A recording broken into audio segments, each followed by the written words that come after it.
யாதும் ஊரே யாவரும் கேளீர், ஒன்றே குலம் ஒருவனே தேவன். Praise the Lord. இறைவனுக்கே மகிமை. இன்று நாம் காணக்கூடியதான தலைப்பு அரசியல். அரசியலில் இன்று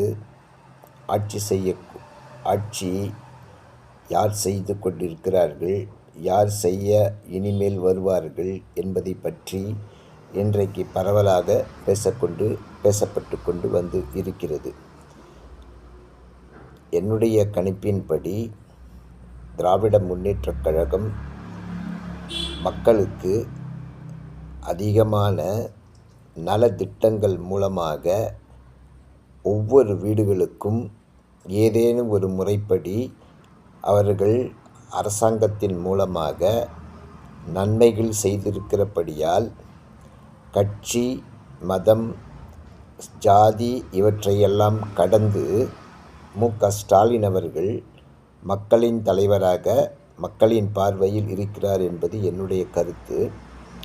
எப்படியெனில் அவர் தெரிந்து சொன்னாரோ தெரியாமல் சொன்னாலோ இல்லை இயற்கை அவரை சொல்ல வைத்ததோ, எலெக்ஷன் முடிந்த பின்பு அவர் சொன்னதான வார்த்தை, ஓட்டு போட்ட மக்களுக்கும் ஓட்டு போடாத மக்களுக்கும் நான் அனைத்து சலுகைகளையும் அனைத்து திட்டங்களையும் செயல்படுத்துவேன்.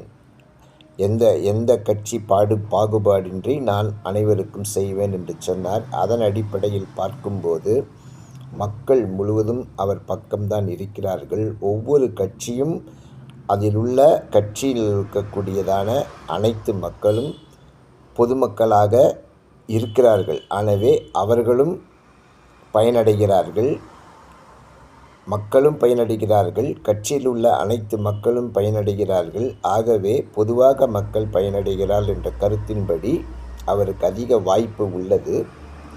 இரண்டாவது வாய்ப்பு அதிமுகவுக்கு உள்ளது. மூன்றாவது வாய்ப்பு விஜய் அவர்களுக்கு உள்ளது. ஆனால் காலம்தான் தீர்மானிக்க வேண்டும். எனவே என்னுடைய கருத்துப்படி தற்பொழுது பார்க்கும்போது திராவிட முன்னேற்றக் கழகம் தனி பெரும்பான்மையுடன் குறைந்தபட்சம் 180 இடங்கள் வருவதற்கு அதிக வாய்ப்புகள் உள்ளன. ஆனால் கடைசி நேரத்தில் மாறலாம், மாறாமலும் இருக்கலாம். அது இயற்கையின் சூழ்நிலை, இறைவனின் சூழ்நிலை.